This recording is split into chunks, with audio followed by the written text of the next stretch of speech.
بسم اللہ الرحمن الرحیم بسسرا ضرب الامثال۔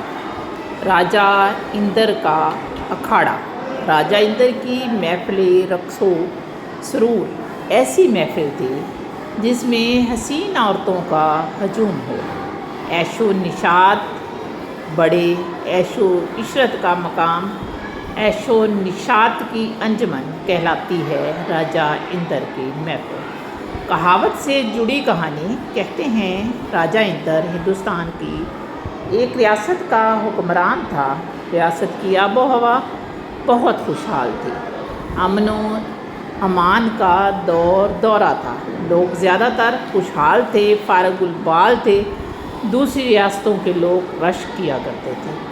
راجہ اندر کے بارے میں یہ مشہور ہو گیا کہ وہ بہشت یعنی جنت کا مالک ہے۔ چنانچہ راجہ اندر کو رام کا اوتار مانا جانے لگا اور ریاست کی خوبصورت ترین عورتیں، لڑکیاں اس کی خدمت میں پیش کی جانے لگیں۔ ہندو خوبصورت لڑکیوں کو اس سے دور رکھنا گناہ یا پاپ مانتے تھے، چنانچہ باقاعدہ لڑکیوں کی فوج بنی، انہیں رقص و سرود سکھایا جانے لگا۔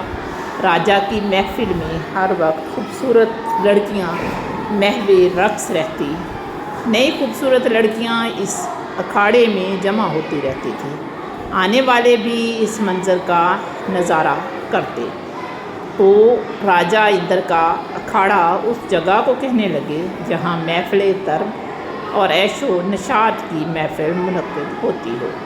آج بھی یہاں ثقافتی طائفے اپنے فن کا مظاہرہ کریں، اسے راجہ اندر کا اکھاڑا کہا جاتا ہے۔